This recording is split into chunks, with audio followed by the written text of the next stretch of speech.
A look at major news events happening all over the world. All the top stories in capsule form, brought to you from all four corners of the globe. It's time for News of the Week.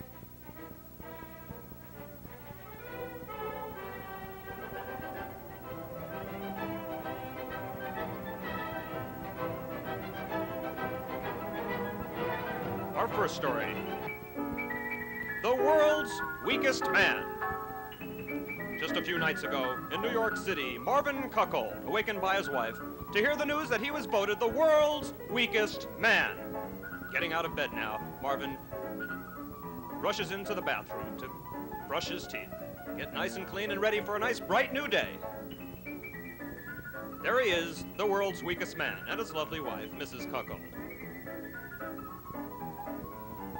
She gently brings him into the bedroom, out of the bedroom, and now he's getting the morning paper to read of his heroic feat. Yes, the world's weakest man. Sitting down to breakfast, enjoying the news. He'll be touring the country for a year as the world's weakest man. There he goes.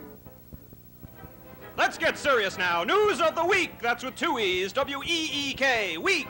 Week. All the top stories.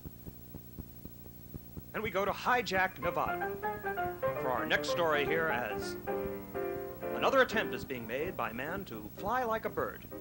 This time it's noted aviator Birdman Parker having a go at it. You see Birdman out in a split-level duplex out in the suburbs there, climbing to the roof with his own handmade special wings.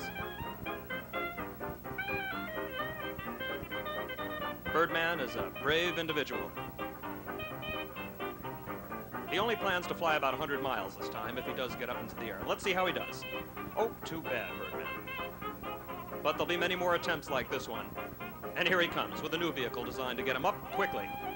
Here comes Birdman now, flapping those wings. Still flapping those wings. And now trying to take off like a helicopter. Here goes Birdman Parker, and perhaps his last attempt of this week to try and fly all by himself. Well, good luck, Birdman.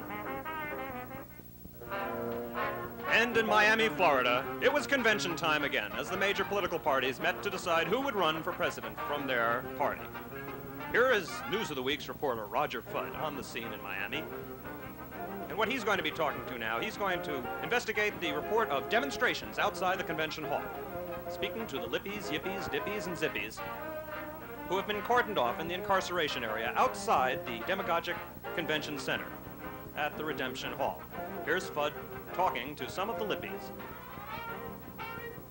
Quite a young reporter, this Fudd. He's doing a great job. Gets real close to the story, talking directly to these yippies about their personal problems and why they're there. What's this?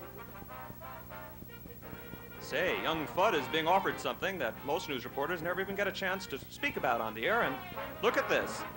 Fudd trying something in the nature of, well, I guess you probably know what it is.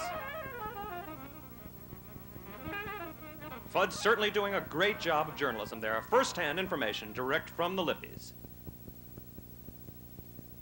What a job he's doing. Cub reporter Roger Fudd. Well, we all know what he's doing there. We hope he comes up with some good information about these demonstrations outside the convention hall. We'll be back to him in just a moment.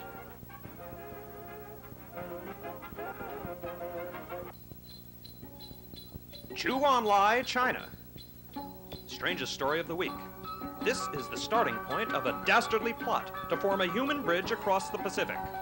Like lemmings, these Chinese are being forced into the sea to begin their soggy journey to the free world.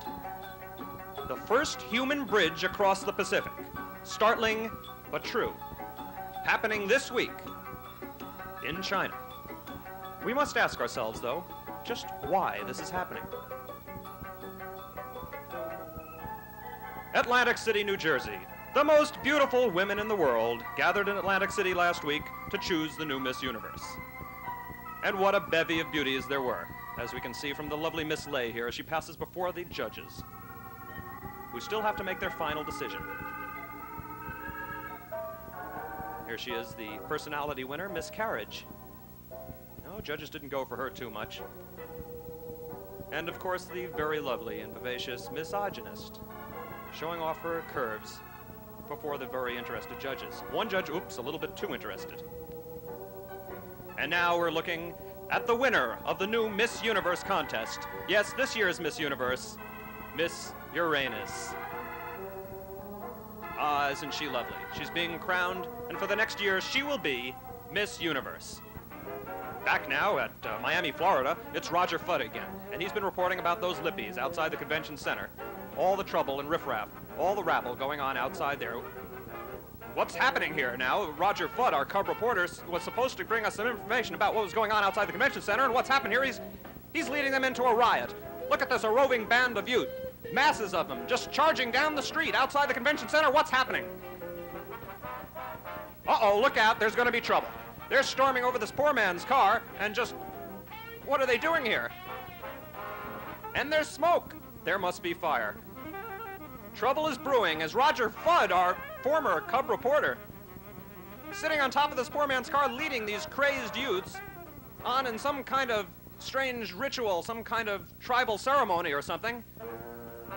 Perhaps what he smoked wasn't, well, it certainly didn't restrain him at all.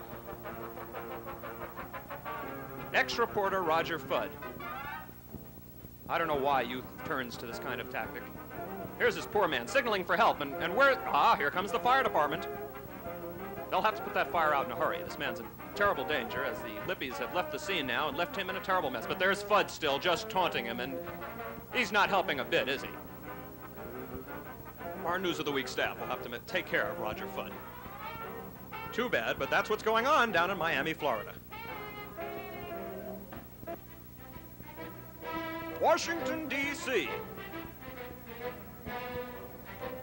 The President and the First Lady christening the new naval destroyer USS Misanthrope. Oop, it's not the President. Or is it?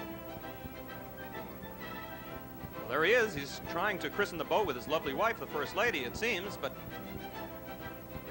just fooling around now, passing the bottle back and forth. They better hurry up and christen this because they've got to get to New York to launch it.